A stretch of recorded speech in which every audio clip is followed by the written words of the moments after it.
गुरु जय गुरु जी। गुरु जी के चरणों में कोटि कोटि नमन। संगत जी, गुरु जी कृपा सत्संग में आपका बहुत बहुत स्वागत है। संगत जी, कई संगत मैसेज करते हैं कि हम नई संगत हैं, हमें क्या करना चाहिए। संगत जी, नई और पुरानी संगत ऐसा कुछ भी गुरु जी नहीं कहते थे कि मेरी नई संगत है, मेरी पुरानी संगत है। संगत सारी गुरु जी की संगत है। ये हम कहते हैं कि हम इस दिन पे, इस डेट पे, इस साल में गुरु जी से जुड़े, पर हमें ये बिल्कुल पता नहीं कि गुरु जी ने हमें अपने साथ कितने जन्मों जन्मों से जोड़ा हुआ है, कितने सालों से हम उनके साथ हैं, जुड़े हुए हैं, तभी उन्होंने हमारा हाथ इस जन्म में पकड़ा है। और कलयुग में साक्षात शिव का हाथ, अगर शिव जी हमारा हाथ पकड़ लेते हैं तो इससे अच्छी बात, इससे कल्याणकारी बात और क्या हो सकती है। तो इसी के साथ अपना इसका जो हमारा शिव पुराण का पाठ है, कैलाश संहिता हम पढ़ रहे हैं, उसको शुरू करते हैं। और कोशिश कीजिए संगत जी कि पूरा पूरा पढ़ें। इसके एक एक अक्षर में, शिव पुराण के एक एक वर्ड में बहुत शक्ति है। अपने मुंह से किया गया एक एक उच्चारण हमें कहाँ से कहाँ लेके जाएगा, ये मुझे बताने की बात नहीं है, क्योंकि अब ये शिव संहिता, शिव पुराण फिनिश होने को है, खत्म हो जाएगा थोड़े दिनों में। तो आप एक भी इसका वर्ड मिस मत कीजिए और पूरा लाइन वाइज पढ़िए। एक पार्ट 1 से लेके पार्ट 10 आज मैं अपलोड करूंगी। 110 आज अपलोड होगा संगत जी। जो संगत के मिस हो गए हैं वो पहले पिछले वाले पढ़ें, पूरा पढ़ें, कोशिश करें और उसके बाद साथ साथ चलते जाएं। फिर देखिए हमारे कैसे जिंदगी की सारी प्रॉब्लम्स का गुरु जी हल करते हैं। चलिए स्टार्ट करते हैं आज का पाठ। कल हमने पढ़ा था अध्याय 19, फिनिश किया था। आज हम पढ़ेंगे अध्याय 20, यति के अंत्येष्टि कर्म की दशा पर्यंत विधि का वर्णन। वाम जी बोले, जो मुक्त यति है उसके शरीर का दाहक्रम नहीं होता, मरने पर उसके शरीर को गाड़ दिया जाता है, यह मैंने सुना है। मेरे गुरु कार्तिकेय, आप प्रसन्नता पूर्वक यतियों के उस अंत्येष्टि कर्म का मुझसे वर्णन कीजिए, क्योंकि तीनों लोकों में आपके सिवाय दूसरा कोई इस विषय का वर्णन करने वाला नहीं है। भगवान शंकर नंदन, जो पूर्ण पर ब्रह्म में अहम भाव का आश्रय ले देह पंजर से मुक्त हो गए हैं, तथा जो उपासना के मार्ग से शरीर बंधन से मुक्त हो परमात्मा को प्राप्त हुए हैं, उनकी गति में क्या अंतर है, यह बताइए। प्रभु, मैं आपका शिष्य हूँ, इसलिए अच्छी तरह विचार करके प्रसन्नता पूर्वक मुझसे इस विषय का वर्णन कीजिए। स्कंद ने कहा, जो कोई यति समाधिस्थ हो शिव के चिंतन पूर्वक अपने शरीर का परित्याग करता है, वह यदि महान धीर हो तो परिपूर्ण शिव रूप हो जाता है। किंतु यदि कोई अधीर चित्त होने के कारण समाधि लाभ नहीं कर पाता, तो उसके लिए उपाय बताता हूँ, सावधान होकर सुनो। वेदांत शास्त्र के वाक्यों से जो ज्ञाता, ज्ञान और ज्ञेय, इन 3 पदार्थों का परिज्ञान होता है, उसे गुरु के मुख से सुनकर यति यम नियमादिरूप योग का अभ्यास करे। उसे करते हुए वह भली भांति शिव के ध्यान में तत्पर रहे। मुने, उसे नित्य नियम पूर्वक प्रणव के जप और अर्थ चिंतन में मन को लगाए रखना चाहिए। मुने, यदि देह की दुर्बलता के कारण धीरता धारण करने में असमर्थ यति निष्काम भाव से शिव का स्मरण करके अपने जीर्ण शरीर को त्याग दे, तो भगवान सदाशिव के अनुग्रह से नंदी के भेजे हुए विख्यात 5 आतिवाहिक देवता आते हैं। उनमें से कोई तो अग्नि का अभिमानी, कोई ज्योतिह पुंज स्वरूप, कोई दिनाभिमानी, कोई शुक्ल पक्षाभिमानी और कोई उत्तरायण का अभिमानी होता है। ये 5 सब प्राणियों पर अनुग्रह करने में तत्पर रहते हैं। इसी तरह धूमाभिमानी, तम का अभिमानी, रात्रि का अभिमानी, कृष्ण पक्ष का अभिमानी और दक्षिणायन का अभिमानी, ये सब मिलकर 5 होते हैं। ये 5 विख्यात देवता दक्षिण मार्ग में प्रसिद्ध हैं।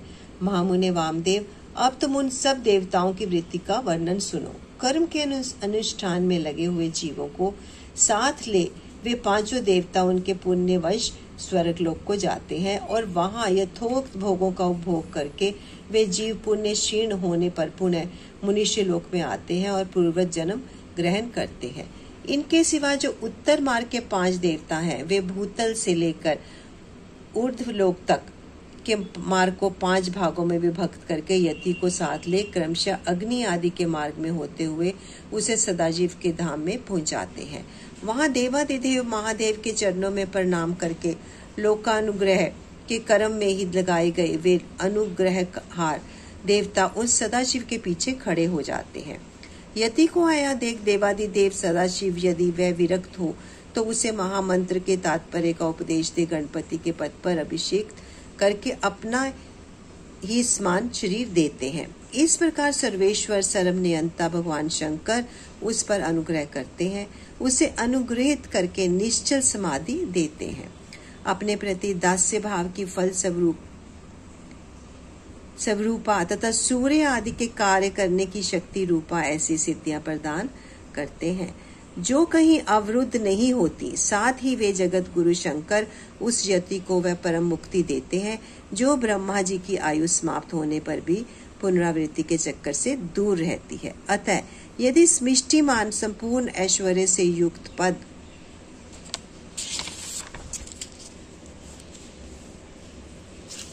है और यही मोक्ष का राजमार्ग है, ऐसा वेदांत शास्त्र का निश्चय है। जिस समय यति मरणासन हो, शरीर से शिथिल हो जाए, उस समय उस श्रेष्ठ संप्रदाय वाले दूसरे यति अनुकूलता की भावना ले उसके चारों ओर खड़े हो जाएं। वे सब वहां क्रमशः प्रणव आदि वाक्यों का उपदेश दे उनके तात्पर्य का सावधानी और प्रसन्नता के साथ सुस्पष्ट वर्णन करें तथा जब तक उसके प्राणों का लय न हो जाए तब तक निर्गुण परम ज्योति स्वरूप सदाशिव का उसे निरंतर स्मरण कराते रहे। सब यतियों का यहाँ समान रूप से संस्कार क्रम बताया जाता है। सन्यासी सब कर्मों का त्याग करके भगवान शिव का आश्रय ग्रहण कर लेते हैं, इसलिए उनके शरीर का दाह संस्कार नहीं होता और उसके ना होने से उनकी दुर्गति नहीं होती। सन्यासी के शरीर को दूषित करने वाला राजा का राज्य नष्ट हो जाता है, उसके गांव में रहने वाले लोग अत्यंत दुखी हो जाते हैं, इसलिए उस दोष का परिहार करने के लिए शांति का विधान बताया जाता है। उस समय नमः इरणाय से लेकर नमः अमीव के भ्य तक के मंत्र का विनीत चित्त होकर तप जप करें। फिर अंत में ओंकार जप करते हुए मिट्टी से देव यजन की पूर्ति करें। मुनीश्वर, ऐसा करने से उस दोष की शांति हो जाती है। अब सन्यासी के शव के संस्कार की विधि बताते हैं। पुत्र या शिष्य आदि को चाहिए कि यति के शरीर का यथोचित रीति से उत्तम संस्कार करें। ब्राह्मण, मैं कृपा पूर्वक संस्कार की विधि बता रहा हूँ, सावधान होकर सुनो। पहले यति के शरीर को शुद्ध जल से नहलाकर पुष्प आदि से उसकी पूजा करें। पूजन के समय श्री रुद्र संबंधी चमकाध्याय और नमकाध्याय का पाठ करके रुद्र सूक्त का उच्चारण करें। उसके आगे शंख की स्थापना करके शंखस्थ जल से यति के शरीर का अभिषेक करें। सिर पर पुष्प रखकर प्रणव द्वारा उसका मार्जन करें। पहले के कोपीन आदि को हटाकर दूसरे नवीन कोपीन आदि धारण कराएं। फिर विधि पूर्वक उसके सारे अंगों में भस्म लगाएं। विधिवत त्रिपुंड लगाकर चंदन द्वारा तिलक करें। फिर फूलों और मालाओं से उसके शरीर को अलंकृत करें। छाती, कंठ, मस्तक, बाह, कलाई और कानों में क्रमशः रुद्राक्ष की माला के आभूषण मंत्रोच्चारण पूर्वक धारण कराकर उन सब अंगों को सुशोभित करें। फिर धूप देकर उस शरीर को उठाएं और विमान के ऊपर रखकर ईशान आदि पंच ब्रह्ममय रमणीय रथ पर स्थापित करें। आदि में ओंकार से युक्त 5 सदोजात आदि ब्रह्म मंत्रों का उच्चारण करके सुगंधित पुष्पों और मालाओं से उस रथ को सुसज्जित करें।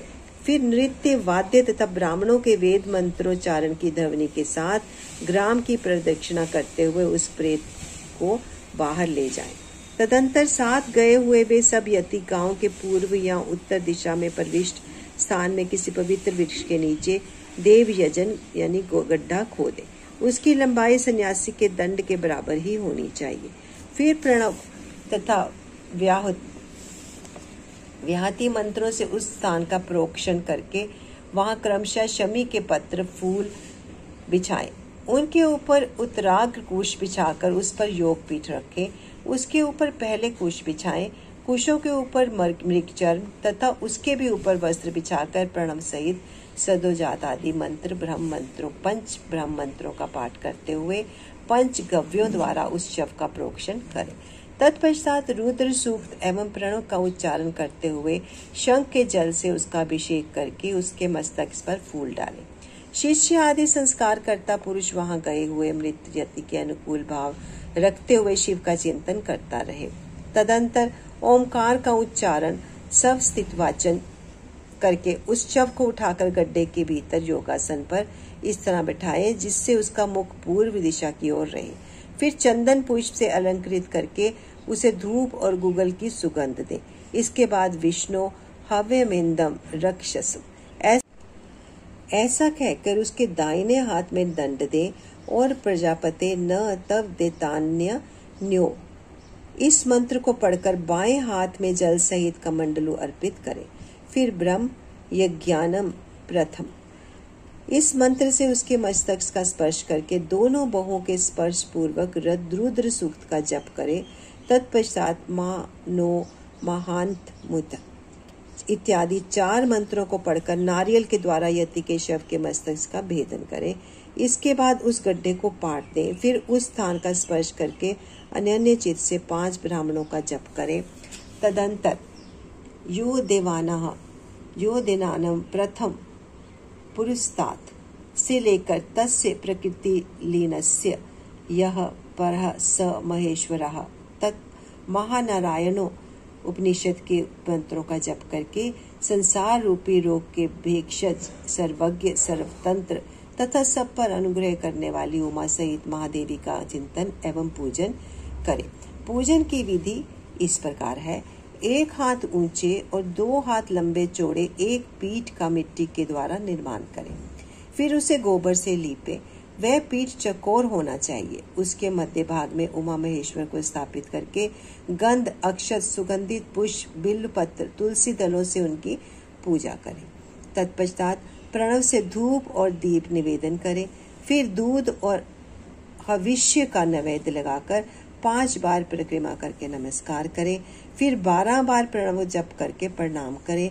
तदंतर ब्रह्मीभूत यति की तृप्ति के लिए नारायण पूजन बलिदान धृत दीपदान का संकल्प करके गर्त के ऊपर मृण्मय लिंग बनाकर पुरुष सूख से पूजा करके धृत मिश्रित पायस की बलि दे। घी का दीप जला पायस बलि को जल में डाल दे। तत्पश्चात दिशा विदिशाओं के क्रम के से प्रणव के उच्चारण पूर्वक ओम ब्रह्मणे नमः इस मंत्र से ब्रह्मी भूत यति के लिए शंख से 8 बार अर्ध जल दे। इस प्रकार 10 दिनों तक करता रहे। मुनि श्रेष्ठ, यह दशा हद तक की विधि तुम्हें बताई है। अब यतियों के एकादशा की विधि सुनो। अध्याय 21 की समाप्ति। संगत जी, हमने आज फिनिश किया है जी अध्याय 21 के लाज संहिता का। ये देखिए संगत जी, बहुत ही पवित्र पाठ है और आप इसे सुनिए और जब टाइम मिले सुने। गुरुजी ने ये कभी नहीं कहा कि आप इस टाइम सुनो, सुबह सुनो, शाम को सुनो। इसको सुनने से पहले इस तरह से कीजिए, इस तरह से बैठिए। इसका गुरुजी किसी भी उसमें बिलीव नहीं करते थे, किसी भी अंधविश्वास में बिलीव नहीं करते थे। वो कहते थे कि वैमनस्य ना पिया करो, सिर्फ भगवान का नाम लेना हमारा प्रयोजन होना चाहिए। गुरुजी ने कहा है शिव पुराण पढ़ो, तो हम शिव पुराण पढ़ रहे हैं संगत जी। इसको अगर मौका मिला लाइफ में तो दूसरी बार भी मैं पढ़कर आपको जरूर सुनाऊंगी। तो गुरुजी ने आज्ञा दी तो ये सब कुछ जरूर होगा और हमारा जीवन ये तो सफल होगा ही होगा। आगे भी बहुत कुछ होने वाला है गुरु संगत जी। गुरुजी के चरणों में स्थान पाने के लिए गुरुजी का शुक्राना, दिल से शुक्राना। गुरुजी आपका हर पल का शुक्राना गुरुजी, हर सांस का शुक्राना जो आप हमें बख्शते हैं। Thank you Guruji, thank you so much Guruji. जय गुरुजी।